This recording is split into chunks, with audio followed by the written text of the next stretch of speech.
I got introduced one time at a school I was doing a talk at as an expert in not feeding people.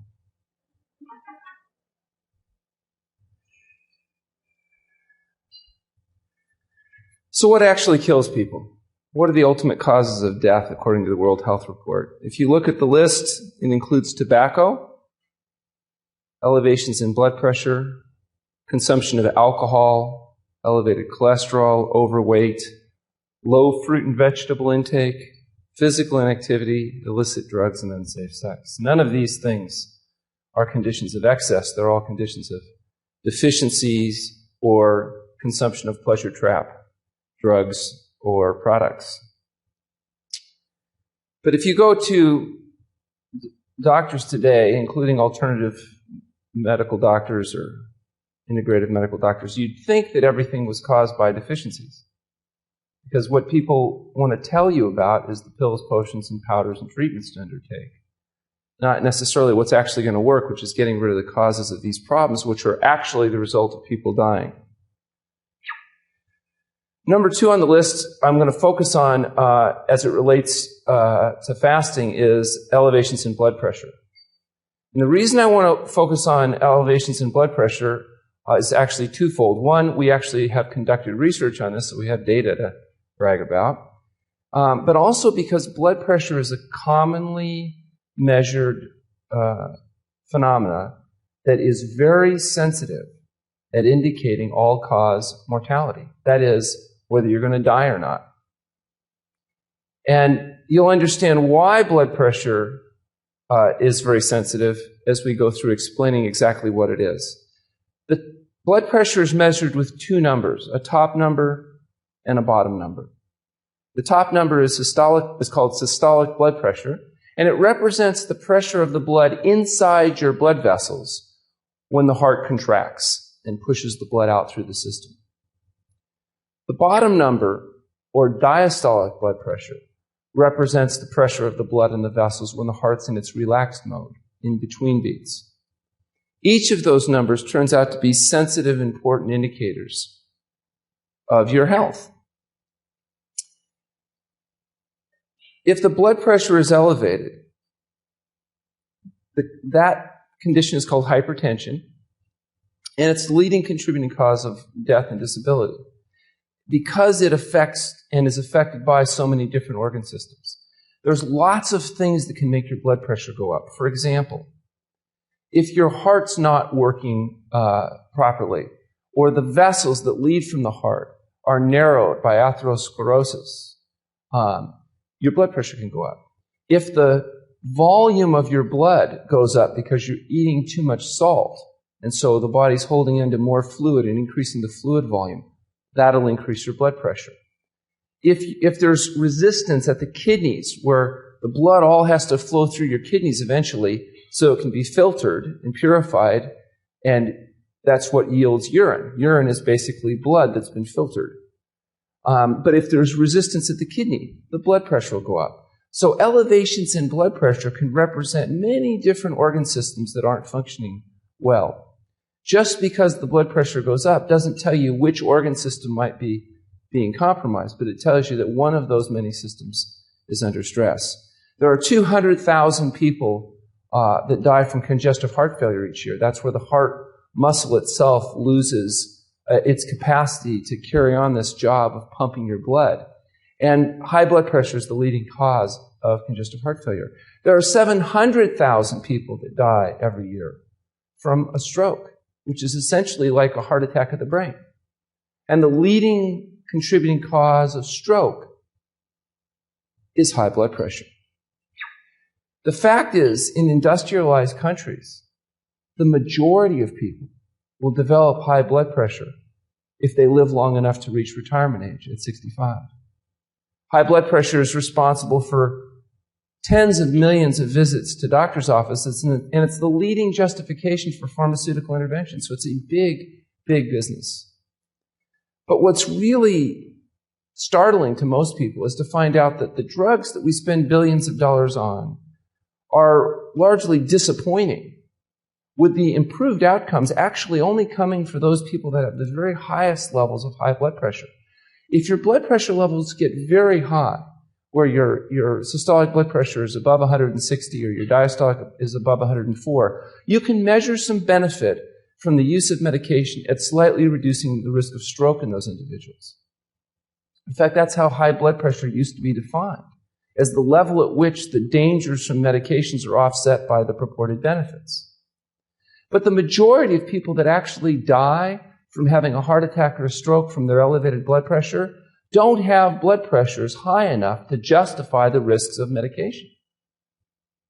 In other words, unless those pressures are very high, the drugs are so dangerous that more people will die from taking the drugs than from the blood pressure. But that doesn't mean the blood pressure is not a risk. In fact, it is. If a person has a blood pressure of 138/88, and they don't have specific end organ target disease, the risk of medication is higher than the benefit of medication, which is why generally physicians won't suggest that you take medications at those levels of what they call borderline hypertension. But that individual has 5 times the risk of dying, for example, from a heart attack as a person that has a more normal level of, say, 110/70. So it doesn't mean that those borderline high blood pressure readings aren't dangerous. They're very dangerous. But the drugs themselves are so dangerous you can't justify their utilization. For every point in systolic blood pressure, the top number, that you reduce it 1 point through diet and lifestyle changes, you reduce your all-cause mortality, that is your risk of dying from any cause, by 1%. So if you bring your blood pressure down significantly through eating better, exercising, improving health, you can dramatically reduce your risk of dying. And that risk goes all the way down to where the blood pressure is at 90/60. So even a person that has a normal blood pressure of 120/80 still has a 30% increased risk of dying from all causes than a person that has a healthy blood pressure of 90/60. Because remember, what's normal is what's average. So if everybody is fat, then being fat can be considered normal. It's not healthy. So you don't necessarily want to be normal in that respect. You want to be healthy. Healthy blood pressure probably is closer to 90/60 on average than 120/80. That's how we manage blood pressure. Pills. There's all kinds of pills. There's old, relatively inexpensive pills like diuretics, and there's new, very expensive pills. It turns out, though, when you look at the data on medication, the new expensive pills don't actually work any better in terms of reducing all-cause mortality than the older, less expensive pills. Now, that doesn't keep people from prescribing more of the new pills, but it doesn't make them work any better either. Eventually, the pills don't work, and then there's all kinds of other interventions that are used to monitor and treat high blood pressure. But what actually works in lowering blood pressure has been very well demonstrated. There are literally thousands of studies and what are called meta-analyses, where they do studies looking at hundreds or thousands of other studies to determine what's actually real. What is real is that losing weight lowers blood pressure, and for every kilogram that a person loses, or 2.2 pounds of fat, there's a 1.6 point drop in systolic blood pressure. So if you were to lose a substantial amount of weight, it's possible that you can lower your blood pressure substantially. A vegetarian high-fiber diet, independent of weight loss, is associated with a reduction in blood pressure, as is the elimination of alcohol. Now, some people believe that alcohol is some sort of health food, because that's how they're trying to promote it, that alcohol is some kind of, if you're not drinking now and you have heart problems, you ought to start or something. Of course, it's complete nonsense. Alcohol is actually a significant contributing factor to elevations in blood pressure, as well as a detrimental factor in virtually every other area that you look at objectively. Exercise lowers blood pressure. It turns out that people that engage in regular aerobic exercise, walking, hiking, biking, swimming, these types of activities, can substantially lower their blood pressure, actually almost as big of an effect as any combination of medications. Another very effective way at lowering blood pressure is aggressive sodium restriction. In most of these studies, sodium restriction is talking about limiting sodium to about 1 milligram of sodium per calorie, or less than 2,000 milligrams a day. If you substantially reduce sodium even further, as we do in our programs, which is between 1,000 and 1,500 milligrams of sodium a day, you can get drops actually more substantial than what you would see with the use of medication. John McDougall, in a study that he did at St. Helena Hospital, was able to demonstrate a 17-point drop by combining these factors, by getting people exercising and eating a plant-based diet. And in a study that we did, actually, with the help of T. Colin Campbell from Cornell University, we took 174 consecutive patients, and we were able to demonstrate a 37-point drop in blood pressure after the fact that they had been on medications had been withdrawn. So in other words, the effects are even bigger because these people come in on medications at a certain baseline. We withdraw the medications, put them through a period of fasting. In this study, fast ranged from 5 to 40 days. Their average drop was 37 points. And in fact, this was the paper. It's called Medically Supervised Water-Only Fasting and the Treatment of Hypertension. If you want to get a copy of this paper, you can actually go to our website at truenorthhealth.com and click on articles, and the study appears on the website. If you look in this paper, though, at people, just the people that had the severest levels of high blood pressure, that is stage 3 hypertension, they started at 180 or greater systolic blood pressure. Those individuals had an average drop of 60 points. So that's the largest effects that's ever been published in the scientific literature. Out of 10,000 papers that we reviewed, we were able to see the largest effects from doing nothing.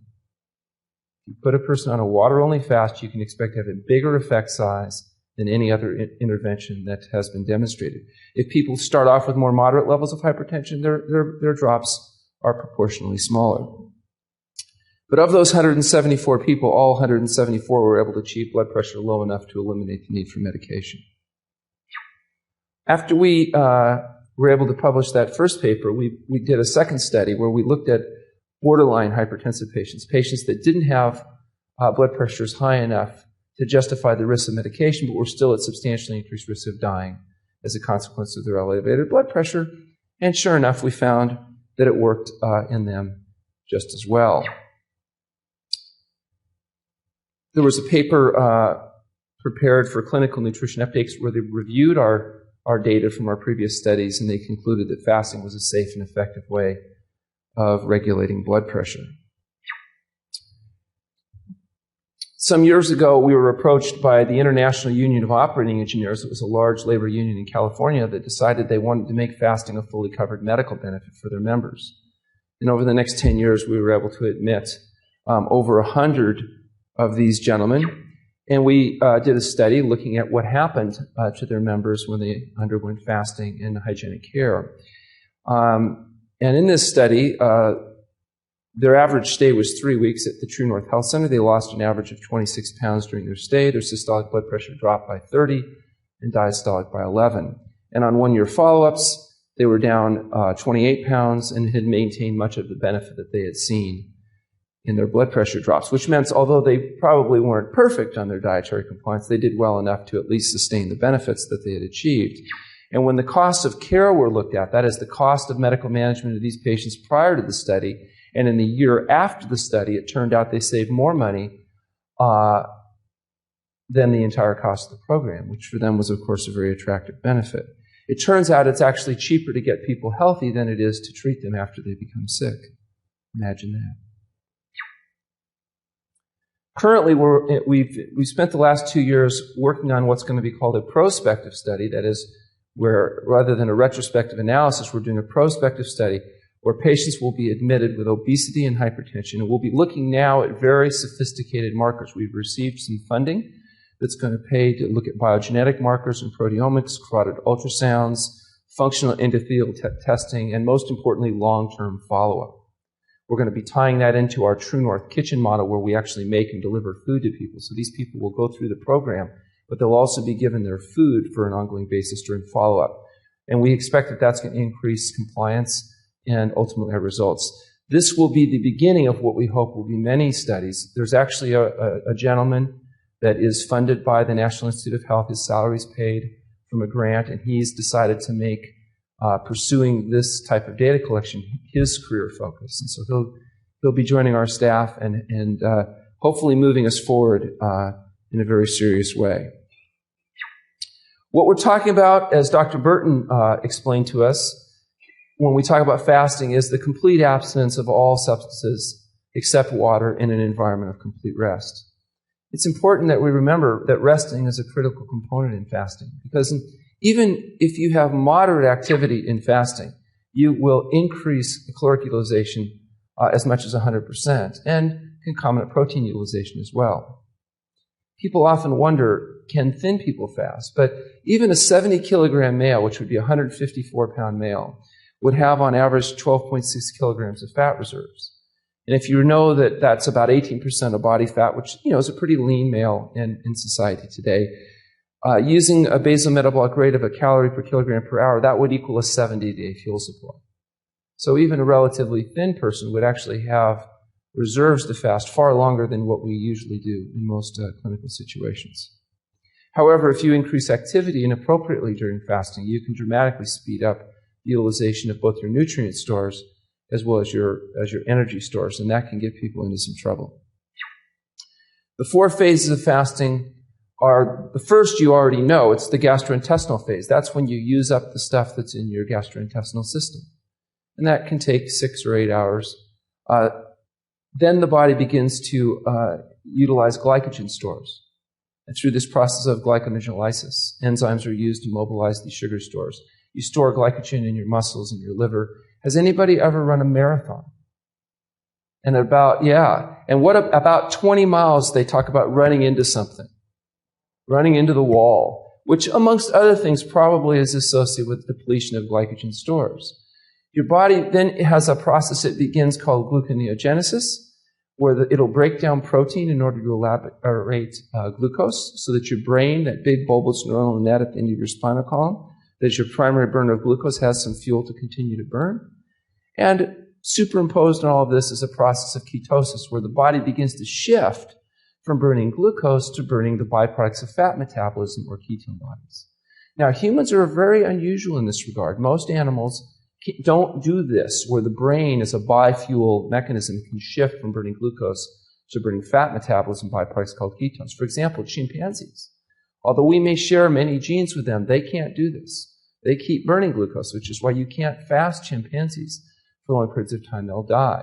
But humans can, because in our past, it was necessary that we had the ability to sustain this very disproportionately large brain with some type of fuel. Because what would have happened to our ancestors if we couldn't have shifted over to burning fat in order to be able to sustain our brains?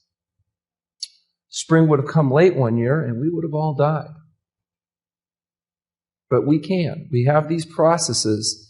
And when we talk about fasting, what we're doing is we're relying on this very natural process. This is a biological adaptation.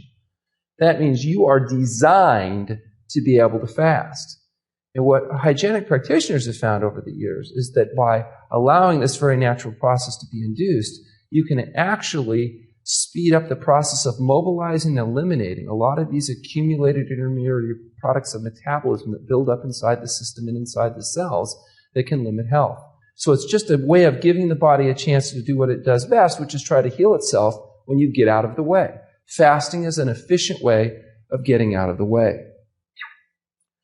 Essentially, this biochemistry of fasting is about how can you draw in your fat stores, conserve your protein reserves, and survive until food comes along. That's what it's basically about. There are indications that tell us that fasting might be appropriate. Things like the loss of appetite that characterizes acute disease, having an acute or a chronic illness, if you're trying to speed or accelerate healing, to change behaviors, and also psychospiritual issues. There's very few religions or spiritual paths that don't have a tradition of fasting somewhere embedded in there, and there's good reason for that. When we're trying to decide, is a person an appropriate candidate for fasting, it's important there be a complete medical history, a physical exam, and laboratory evaluation conducted. You need that to get enough bits of data to know if that person is an appropriate candidate for that type of intervention. Not everybody at every time is fasting going to be the appropriate behavior to engage in. So there's different tests that we use routinely that are useful for us at creating a baseline. Part of what we're trying to do is determine, in the process of fasting, people will exhibit varying or a variety of symptoms. And the trick is differentiating a positive symptom that's associated with healing versus a sign that the body's in trouble and needs a little bit more support. And so the use of the exam history and the laboratory testing provide a reliable means of looking back and kind of guiding whether or not a person's moving in the direction that we expect that they should. Now, when a person chooses to undergo fasting, there are a number of characteristic symptoms that come up. For example, for those of you that have fasted before, sometimes you'll experience a foul taste in the mouth. Some people refer to it as faster's mouth. And it's been described as if something crawled in your mouth and died. Sometimes people experience increased body odor. It gets so bad they don't even want to be in the same room with themselves. Sometimes they experience fatigue, even profound fatigue during a healing crisis that happen in fasting. Sleep disturbance. They may not sleep very well during the